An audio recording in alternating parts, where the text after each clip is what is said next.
Bonjour, Madame la Vice-Présidente. Bonjour Anne, bonjour à tous les Mahorais qui nous regardent, qui nous écoutent. Et aussi. Qui nous écoutent ou nous regardent, effectivement. Zouria Mouyadben, vous revenez de l'île Maurice où vous avez, aux côtés de nos jeunes sportifs, assisté à la compétition des Jeux des jeunes. 9 médailles que nous avons ramenées, des vidéos et des photos qu'on a reçues ici qui montrent que nos jeunes étaient à fond dans les compétitions. Vous l'avez vécu de l'intérieur. Comment se sont comportés sur les terrains nos jeunes? Alors, permettez-moi tout d'abord, Anne-Constance, de féliciter nos jeunes d'abord, parce que ils ont fait un très bon travail là-bas. Ils se sont exprimés, que ce soit au niveau culturel, au niveau sportif. Nos jeunes, ils ont excellé. Ça montre que Mayotte a des talents. Après, deuxièmement, je félicite la France, l'équipe de foot de la France qui a remporté, qui passe en finale. Ouais. Donc je nous félicite, c'est très important. Et je rajoute aussi en disant que quand on va gagner, l'équipe de France va chanter l'hymne national. Voilà. Virgule, elle. Alors, Zouria, puisque vous embrayez directement là-dessus, allons directement là-dessus parce que les téléspectateurs sont connectés et nous écoutent parce qu'ils ont envie de vous entendre là-dessus. Dès le premier jour, quand vous étiez sur place, vous avez publié sur votre page Facebook une vidéo. C'était le premier match de beach volley, je crois, de notre équipe qui s'est brillamment illustré puisqu'on est allé jusqu'en finale et chez les filles et chez les garçons. C'était donc Mayotte contre l'île Maurice. Les jeunes Mauriciens ont chanté leur hymne national et on voyait c'est très visible sur la vidéo que vous avez mis, les Mauriciens qui étaient super contents, qui chantaient. Ensuite, l'animateur a dit l'hymne de Mayotte, c'était un hymne, une chanson inconnue, personne ne la connaissait. Et nos gamins étaient atones, enfin ils ne bougeaient pas, rien du tout. Et vous avez fait un commentaire avec 3 petits points, désabusé. Qu'est-ce que vous avez ressenti et globalement, quelle est votre conviction par rapport à cet hymne national que nous n'avons pas eu le droit de chanter? Alors, cette vidéo que j'ai partagée sur Facebook, c'était vraiment, je suis arrivée à un moment où j'étais à bout. Je me suis dit, il faut que je partage ça avec les Mahorais. Malheureusement, il y en a qui ont mal compris ma publication et qui pensaient que je cautionnais cette affaire, alors que c'est loin d'être ma situation, mon ressenti. Avant ça, il y avait l'ouverture officielle. Tout simplement, quand vous voyez tous les autres participants des autres territoires qui portaient leur drapeau national, et il n'y avait que Mayotte qui portait le drapeau des Jeux, je vous avoue, il faut être sur place pour bien comprendre, ça fait mal. Vous avez ressenti quoi à ce moment-là? Parce qu'il y a eu la polémique du drapeau. Un membre qui était présent a revêtu, comme n'importe qui, un drapeau bleu, blanc, rouge. On lui a demandé la dragesse, lui a demandé de l'enlever. C'est humiliant quelque part. Qu'est-ce que vous avez ressenti, Zouria? Alors moi, franchement, pendant tous ces Jeux, j'ai un mot qui revenait très souvent dans ma tête, c'est l'orphelin de la France. Je qualifiais Mayotte comme étant l'orphelin de la France parce que l'orpheline de la France, parce que tout simplement, pourquoi nous, on n'a pas le droit de porter comme on a envie ce drapeau bleu, blanc, rouge, qui est le nôtre. On est fiers de le porter. Il faut dire qu'à plusieurs reprises, les Mahorais ont été consultés pour leur appartenance à la France et on a toujours dit oui, on veut être français. Donc, on ne comprend pas, moi non plus, je n'ai pas compris pourquoi on n'avait pas ce droit-là, d'autant plus que dans la charte que j'ai amenée ici, qui date de 2006. Donc, c'est la charte de quoi? Voilà, c'est la charte de la Commission de la jeunesse et des sports de l'océan Indien. Donc, dans cette charte, il n'y a aucun endroit qui dit que Mayotte, on ne peut pas porter son drapeau national. Et je souhaite évoquer ici, justement, le point 2.1. De la charte, qui dit qu'au moment de l'organisation des Jeux de la CJS-COI, seul le drapeau de l'hymne et de la CJS-COI seront officiellement retenus pour les cérémonies d'ouverture et de clôture. Donc, on ne comprend pas pour quelle raison c'est la commission qui a mis en place cette charte et qui eux-mêmes ne respectent pas. Et si ils disent que celui qui a porté le drapeau français, le Maoré qui a porté le drapeau français était en tort, mais il faut qu'ils sachent qu'eux-mêmes étaient en tort parce qu'ils n'ont pas respecté la charte qu'ils ont eux-mêmes mise en place. Alors, vous m'expliquiez tout à l'heure un point qui est intéressant et peut-être que nos téléspectateurs doivent se le remémorer. Pour pouvoir participer à ces compétitions, ce qui n'était pas le cas avant, il a fallu faire des concessions. Voilà. Est-ce que vous pouvez nous réexpliquer ça, Zouria? Alors, il faut dire qu'on vient tout juste de rentrer de l'île Maurice. Oui. Il s'est passé tellement de choses. On n'a pas eu le temps vraiment de se poser avec le monde sportif, avec l'État. J'ai eu la chance d'échanger un peu avec le préfet dans ce sens-là et on va continuer, on se verra très prochainement pour échanger là-dessus. Mais je souhaite justement qu'il soit ici, que la Dragès, vous invitez la Dragès pour qu'il vienne expliquer cette situation. Donc, il faut dire que Mayotte, au tout début, ne faisait pas partie de la CJSCOI. Et c'est le combat que le monde sportif avait mené jusqu'à ce que Mayotte puisse faire partie de ces Jeux. Et ça, on le respecte.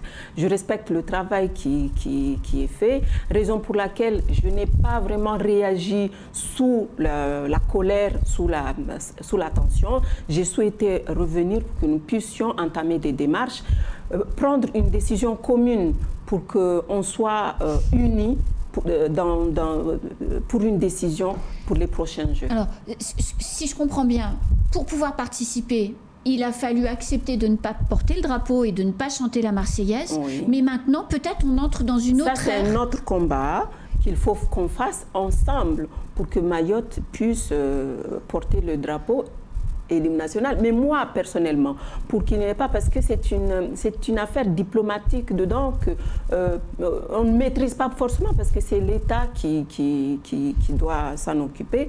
Mais autant respecter la charte et qu'il y ait un seul un seul hymne et un seul drapeau, c'est-à-dire l'hymne du jeu et le drapeau du jeu. Mais Zouria, la prochaine manifestation du genre, ce sont les Jeux des îles de l'océan Indien, donc pas les jeunes, les sportifs adultes, il peut y avoir des jeunes aussi, mais en tout cas les sportifs adultes. Elle a lieu à partir du 23 août, si je ne dis pas de bêtises. Oui, 23 au 2 septembre. Voilà, à Madagascar. Est-ce qu'il ne faut pas peut-être prendre la décision, à cette occasion, d'être des rebelles, d'arborer notre drapeau quoi qu'il arrive et de chanter la Marseillaise tous ensemble avec les élus qui viennent rejoindre les sportifs, quand bien même ils mettent cette chanson qu'on ne connaît pas et qui ne nous incarne pas, enfin qui est rien pour nous en fait. Est-ce qu'il ne faut pas être des rebelles maintenant? Alors, il y en a qui disent qu'il ne faut pas y aller. Moi, personnellement, je pense que ce n'est pas la meilleure solution. Il faut qu'on s'impose et que nous essayons de trouver un moyen d'être reconnus. On est en train justement de chercher, de réfléchir sur une solution, comment nous allons faire pour les prochains Jeux des îles. Mais on reviendra vers vous ici pour dire, mais il nous faut un temps pour échanger avec le monde sportif, pour qu'on parle d'une seule et même voix. C'est ça ce qu'on cherche. Alors, Zouria, donc vous reviendrez et vous serez évidemment la bienvenue le jour où vous voulez, surtout pour nous annoncer qu'on va faire les rebelles et qu'on va chanter quoi qu'il arrive. Et on sera, rassurez-vous, ce jour-là bien présent pour relayer et faire écho à quelque chose d'extraordinaire hein, pour Mayotte. 2023, donc on l'a dit, Madagascar. 2025, les Seychelles. 2027, on en est où ? Alors, 2027, on y prépare activement. Encore une fois, je le dis, je ne cesserai pas de le dire, qu'on y prépare. Et je tiens à nous féliciter parce qu'on a un nouveau DGA aménagement, nouvellement nommé, qui est là. C'est M. Delarue, Éric Delarue, qui est arrivé, qui a pris la fonction le 1er décembre. Et j'ai confiance à ce monsieur. J'espère vraiment qu'il va nous sortir nos équipements ensemble, qu'on aura tous ces équipements dont on a besoin. Et surtout préparer les sportifs pour qu'ils puissent, pour que nous ayons beaucoup plus de médailles.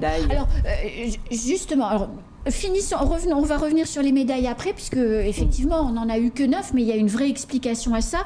Avant ça, je voudrais revenir sur 2027. Il en est où notre dossier et comment on va faire? Parce que les infrastructures sportives, il y a l'argent, tout est lancé, donc ça va, on peut espérer, Inch'Allah, que ça se fasse. Mais pour les logements, les hébergements, comment on va faire? Alors, les logements et les hébergements, on y travaille également. Hein. Il y a avec la CIM une discussion qu'on fait, un projet en commun qu'on fait pour que nous puissions avoir des logements pour les... Donc ça veut dire que des logements qui seraient construits seraient affectés au jeu des îles avant d'être affectés à la location classique. Voilà. D'accord, ok. Le dossier, il est déposé quand? La réponse, alors, le dossier, il n'est pas encore déposé. Le dossier, il n'est pas encore déposé. Il faut que l'AME, justement, s'active. On a juste une semaine, à peu près, une semaine et demie, je crois, je ne sais plus, pour que le dossier soit déposé. Mais je suis confiante que le dossier sera déposé. En tout cas, on n'a pas droit à l'erreur là. Il faut absolument, même si le président... En fait, il y a une... Apparemment, ils vont allonger le délai, mais je souhaite vraiment que le dossier soit déposé avant la fin de l'année, d'ici le 31 décembre, pour qu'il n'y ait pas d'autres soucis. Et ensuite, la prise de décision, il faut l'attendre quand? Là, je pense qu'on aura on sera positionné pendant les Jeux du mois d'août. Ah, donc c'est au mois d'août qu'ils vont annoncer qu'en 2027. Quelles sont les candidatures qui devraient être déposées sur le siège, la table des décideurs de la commission des Jeux des îles? Franchement, Anne, je souhaite vraiment qu'on se préoccupe de notre candidature. Après, les autres, ils peuvent déposer ça. Parce qu'il y a les Comores qui voulaient déposer également. Oui, mais ils ont le droit de déposer. Ça, c'est une candidature. N'importe qui, ceux qui peuvent participer au jeu, ils ont tous le droit de déposer. Ils ont le droit de déposer ça. Donc, je souhaite que nous concentrions sur notre candidature. Des échanges que vous avez sur le dossier, parce que vous êtes quand même parmi celles qui savent le mieux, on a des chances de les emporter, d'organiser? On a la chance de remporter cette candidature parce que il y a déjà eu un courrier, à l'époque c'était Laura Flessel quand elle était ministre des Sports, qui a fait un courrier de soutien pour que Mayotte soit candidat et qui est déjà arrivé chez les décideurs. Tout à fait, tout à fait. Zouria, donc si j'ai bien compris, vous allez revenir très vite pour nous expliquer ce qui va être décidé. Oui, bien sûr. Pour les Jeux des îles du mois d'août, quant à notre très beau drapeau bleu, blanc, rouge et notre hymne national. Oui, ben je l'espère, j'espère. En attendant, dimanche, je suppose que vous porterez le drapeau. Oui, et vous bien chanterez. Sûr. Ah oui, ça c'est sûr. Vous serez dans votre télé comme tout Mayotte en réalité. Bien sûr. Et je tiens à rajouter, Anne-Constance, que j'ai entendu les doléances des Mahorais par rapport à cette situation. Je sais que le Mahorais a mal. Bien sûr. On a tous mal. Il ne faut pas que les gens pensent que nous, en tant qu'élus, on n'est pas sensible à cette situation. Mais il faut dire que j'étais là-bas en tant qu'invitée. Ce n'est pas le département qui a organisé. Non, c'est la Dragesse. C'est la Dragesse. Donc, c'est même pas le cross, c'est la Dragesse qui a organisé et qui nous a invités là-bas. Donc toute l'organisation, le financement, et d'ailleurs si on revient un petit peu sur l'histoire des médailles... oui, voilà. Pourquoi nous n'en avons eu que 9 et que les Réunionnais en ont eu un peu plus de 120? Alors, il faut dire que Mayotte n'était pas représentée dans beaucoup de disciplines. On avait beach hand, futsal, pétanque et e-sport. Et e-sport, voilà, donc 4. Et on a eu une médaille en e-sport. Une médaille en e-sport. Oui. En pétanque, on a eu 4 médailles. En futsal, on en a eu 2. En beach hand, on en a eu 2 également. Et je vous assure que j'ai participé là-bas. Encore une fois, je dis aux Mahorais, c'est pas parce que j'ai envie de voyager. Mais j'étais partie là-bas déjà pour voir comment les choses se passent. et puis soutenir nos sportifs. Oui. Et puis rencontrer les représentants de la CJSEI. C'est important que je puisse avoir un contact avec ces gens-là pour entamer des discussions, demander du soutien auprès de ses partenaires. Donc il est important que Mayotte soit représentée aussi à l'extérieur. Merci beaucoup, Zouria Mouyadben, et puis à très bientôt. À très bientôt. C'est la fin de ce temps parole, tout de suite la suite de nos programmes.